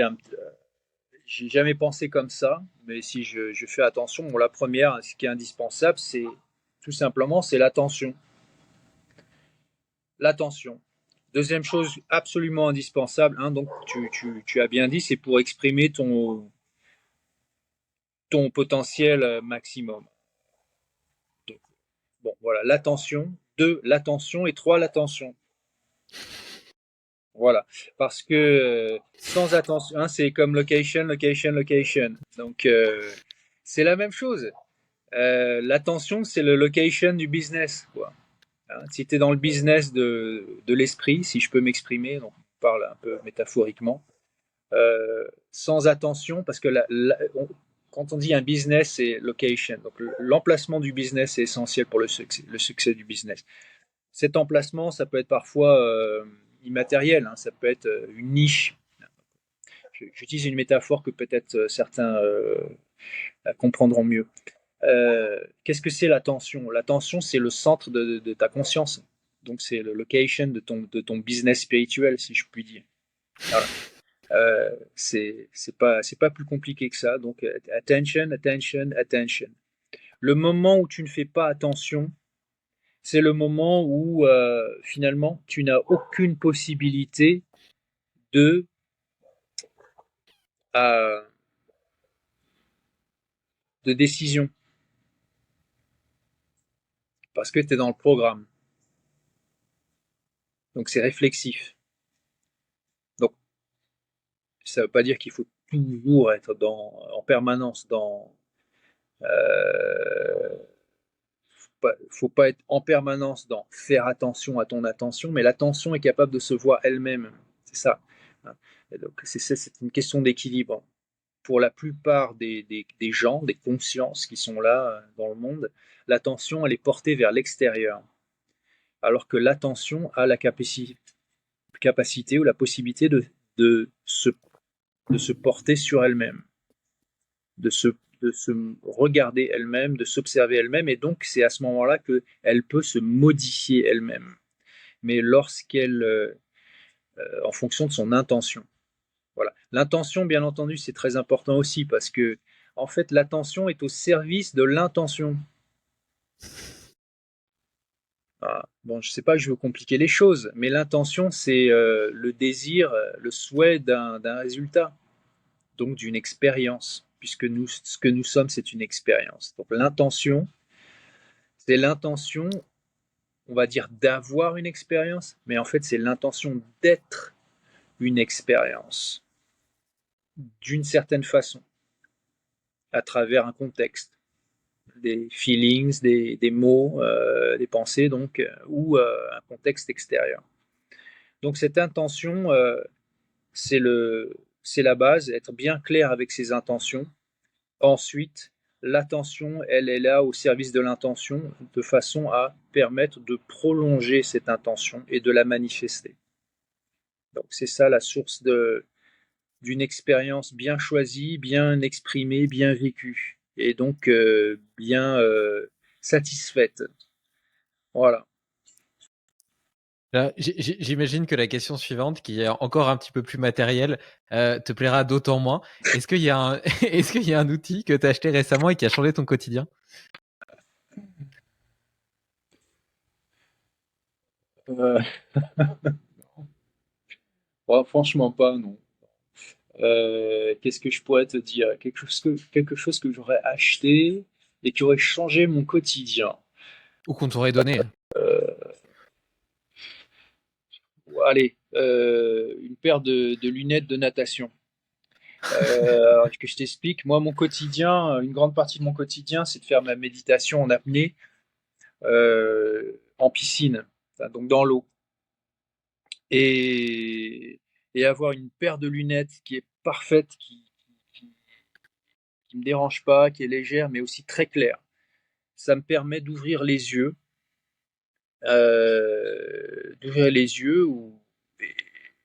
et donc d'utiliser ma vision, le côté visuel, dans le cadre de ma méditation. Donc de changer mes angles de vue, etc., de voir les rayons du soleil dans l'eau, etc. Et c'est-à-dire que pendant longtemps, en fait, je faisais mes apnées en fermant les yeux. Et des fois en les ouvrant, mais sans lunettes, donc tu vois un peu trouble. Qui en fait, je, mettre des lunettes, des bonnes lunettes claires de natation, ça a vraiment changé. J'ai commencé à comprendre l'intérêt aussi de faire des méditations les yeux ouverts. Donc plusieurs minutes d'apnée à la suite, mais en gardant les yeux ouverts. Très intéressant. Voilà, donc une paire de lunettes de natation. Est-ce que tu aurais un défi à proposer à nos auditeurs pour les 15 jours à venir? Quelque chose qu'ils pourraient faire tous les jours ou bien une seule fois et qui pourrait permettre de découvrir, d'explorer de nouvelles facettes de leur physique ou de leur mental? Ah oui, bien entendu. Attention, attention, attention. Bien entendu, un défi. C'est très très simple. Ça ne demande aucun équipement, aucune expérience. Euh, et ça peut se faire quasiment n'importe où, à n'importe quel moment, c'est tout simplement de prendre une bonne respiration, une bonne inspiration et de retenir son souffle. Et le défi, en fait, n'est pas du tout ce qu'on pourrait attendre.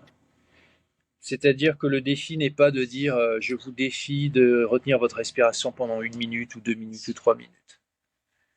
Mon défi, c'est celui de rester calme mentalement et émotionnellement et physiquement et de conserver de la clarté d'esprit, la patience, etc. le plus longtemps possible pendant cette apnée. Voilà. C'est un défi parce que quand je dis défi, en fait, je ne dis pas écoutez, vous n'en êtes pas capable. Au contraire, je dis écoutez, c'est un défi parce que c'est difficile, mais vous en êtes capable. Et justement, c'est un défi parce qu'il y a un avantage, il y a une récompense si vous vous défiez vous-même. C'est pas moi qui vous défie, c'est est-ce que vous voulez vous défier vous-même? Et en fait, dans ce défi, vous allez vous rendre compte que le défi est complètement inutile et même stupide. La question n'est pas de se défier. La question, mais bon, parfois l'état d'esprit, ça peut être utile. On peut se défier un petit peu. Mais au final, ça va être au contraire de coopérer avec soi-même, de coopérer avec son propre esprit. Voilà. Donc, est-ce que vous serez capable de rester calme, de rester clair dans votre esprit, ou bien est-ce qu'au contraire, vous allez tout simplement avoir toutes sortes de pensées négatives, de la frustration, de l'impatience, du doute, etc., etc. Voilà. Sachant que tout ce qui se passe dans votre esprit, bah, c'est sur votre compte, quoi. C'est une expression, la source de ce qui se passe dans votre esprit, bah, vous en êtes responsable, quoi, en fait. Vous êtes responsable de ce qui se passe dans votre esprit. Alors, qu'est-ce que vous êtes en mesure d'exprimer? Qu'est-ce que vous souhaitez exprimer, malgré le stress physiologique? Très prévisible, très universel, on vient de le dire, c'est l'impatience, le doute, la frustration. Ça va être toute forme de négativité. Très prévisible, très universel. Comme on dit, c'est les settings, comme on dit en anglais, en français, je veux dire, les configurations. Ouais, les paramètres, ouais, bah c'est Huberman aussi. Voilà. C'est Huberman aussi, tu sais, qui dit que le cerveau essaie toujours de prévoir qu'est-ce qui va se passer, combien de temps ça va durer et quel sera le résultat attendu. Le cerveau, en fait, il est toujours en train d'anticiper ça. Et d'ailleurs, je trouve que, enfin, là, t'écoutais, je fais une petite parenthèse, mais parce que j'ai réalisé ce défi-là ce matin en prévision de notre call, et donc j'ai tenu 2 minutes en apnée. Et sur ces 2 minutes, bah, au début, ça allait, et puis après, j'ai commencé à me poser des questions. Combien de temps ça fait? Est-ce que ça fait longtemps? Est-ce que je vais être bon? Est-ce que ça va être un bon score? Est-ce que là j'ai envie de respirer? Est-ce que je peux encore tenir longtemps? Enfin, en fait, tu vois que très rapidement tes pensées s'emballent et sur des trucs vraiment pas importants, quoi. Exactement. Très égotique, très égotique. Voilà. Donc, quand on dit être maître de son esprit, alors voilà, qui veut être maître de son esprit? Voilà. Qui veut être maître du monde? Moi. Qui veut être maître de son esprit?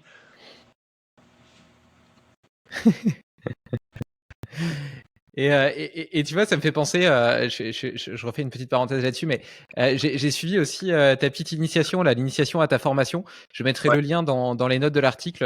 Je vous recommande de la suivre. Ça dure 10 minutes et c'est vraiment sympa. Et dedans, tu parles du single breath recovery. Où tu mets un minuteur de 10 minutes et puis tu prends une inspiration comme tu veux, tu retiens ton souffle, t'expires, tu reprends une inspiration, etc. Bon, les gens regarderont l'initiation pour avoir plus de détails, mais j'étais surpris au début, tu vois, en voyant ça, que tu donnes pas d'indication sur comment faire l'inspiration. Est-ce que tu fais une grande inspiration yogique en utilisant chaque étage le diaphragme, les côtes, etc. Ou bien est-ce que tu fais juste diaphragmatique? Est-ce que tu prends beaucoup d'air, pas beaucoup d'air? Et en fait, je comprends maintenant. Et tu disais pas non plus, est-ce qu'il faut, enfin si tu disais, il faut se challenger mais pas trop. Et en fait, je comprends maintenant après 2 heures de conversation avec toi.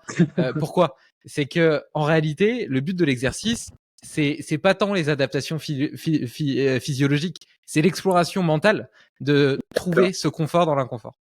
Exactement. C'est pas, il n'y a pas de standard. C'est pas une performance qui, bon, on mesure un petit peu, mais la mesure n'est pas l'essentiel de ça. L'essentiel, c'est de, oui, voilà, d'avoir un début d'expérience et, et de comprendre le potentiel de cette pratique par l'expérience, une fois de plus. D'avoir la connaissance, la connaissance par l'expérience, c'est beaucoup plus important que la connaissance par le concept ou l'intellect. Enfin, en tout cas, à mon sens, la plupart du temps, c'est savoir parce qu'on fait l'expérience et non pas savoir parce qu'on croit qu'on sait. On a une interprétation. Par exemple, on peut connaître l'existence de la Lune parce qu'on peut la voir, mais toutes les autres planètes qu'on ne peut pas voir. Et on peut par exemple imaginer Saturne et on pense qu'on connaît Saturne. Personne n'est allé sur Saturne, personne n'a vu Saturne. Donc il faut des outils technologiques très sophistiqués pour pouvoir nous donner à nous une interprétation complètement intellectuelle de ce que c'est que cette planète. De la même façon, le fond des océans, l'intérieur du corps, etc. Personne n'a vu l'intérieur du corps. Personne n'a vu l'intérieur des intestins ou la forme du cœur, etc. Il faudrait pouvoir ouvrir une personne pour faire ça. Enfin, bon, c'est épouvantable comme idée. Mais il y a toutes ces choses que l'on sait sans les savoir. On les sait parce qu'on a des représentations. Et donc, en fait, aujourd'hui, l'essentiel de notre vie, c'est tout ça, ce sont des interprétations. C'est pas une connaissance qu'on a qui est une connaissance physique, une connaissance par nos sens. C'est une connaissance intellectuelle. Donc, c'est une interprétation. Voilà. Donc, faire un exercice de ce type-là, ça permet de bien dissocier la différence entre ce qui est de l'ordre de la sensation réelle, à travers les chémorécepteurs, etc.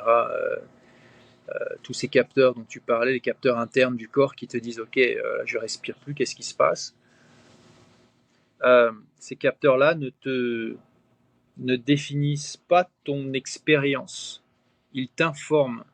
Ils informent. C'est le corps qui s'informe lui-même sur une expérience ou sur une réalité, à un moment donné, une réalité physiologique. Ensuite, il y a une réponse hormonale, qui est donc physique aussi, hein, chimique, hormonale, et donc là, ça atteint la neurologie, et ensuite, ça atteint le mental, donc la conscience, et puis ensuite,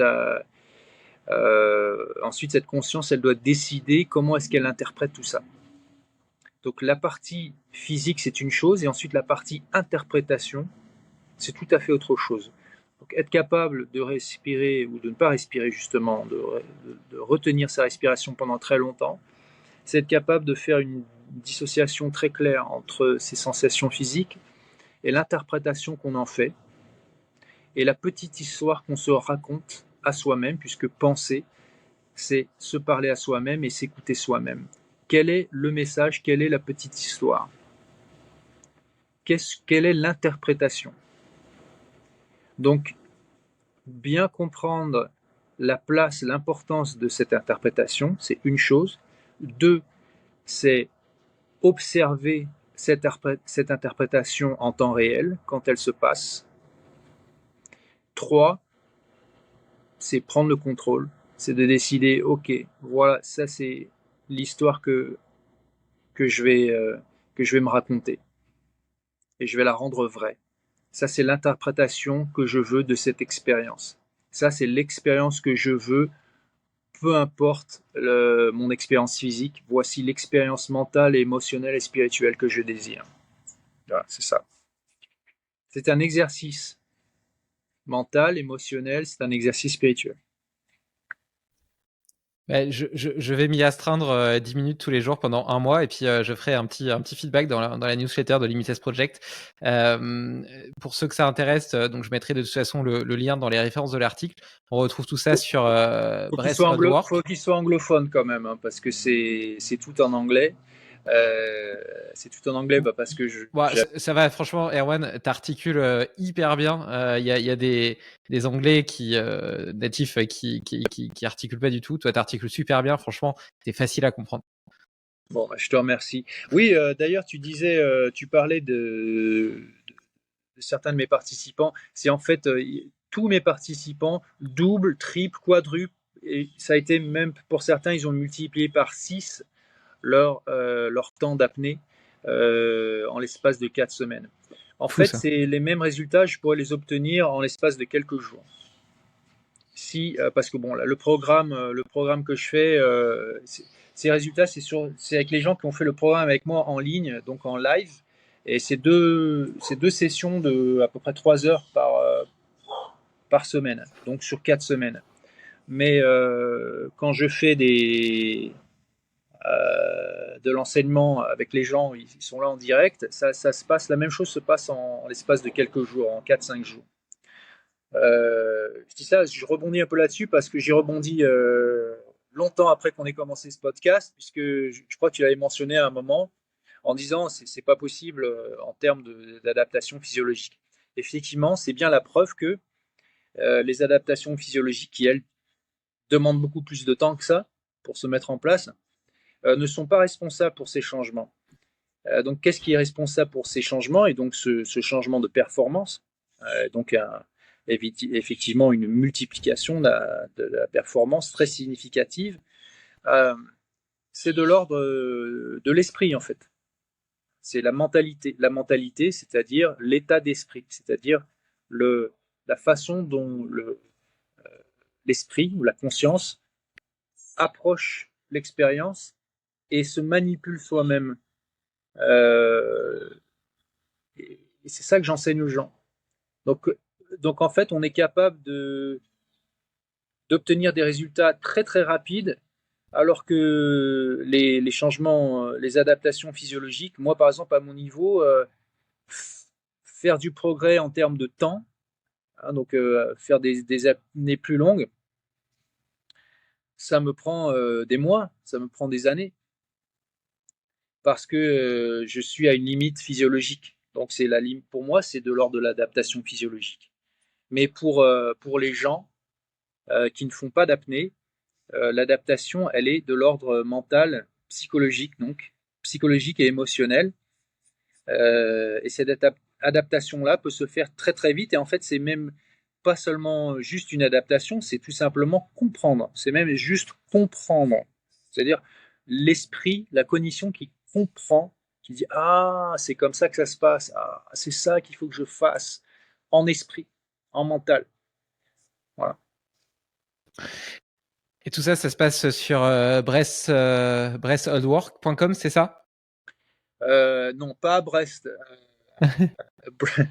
Je suis breton d'origine, mais comme breath, ouais, voilà, breath of work, oui, c'est ça. Donc, parce que tout le monde connaît le breathwork.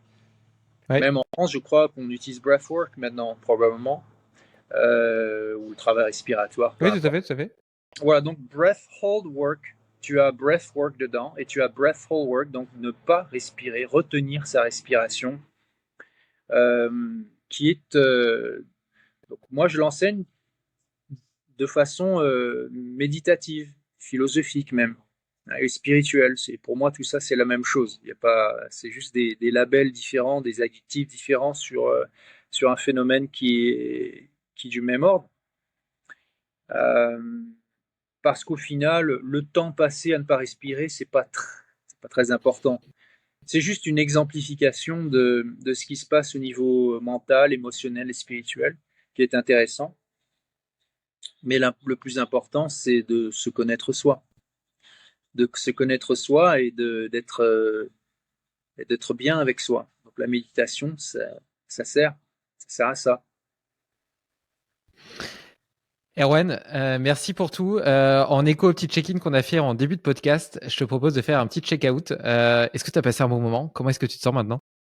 Je me sens très bien. J'ai passé un très bon moment. C'était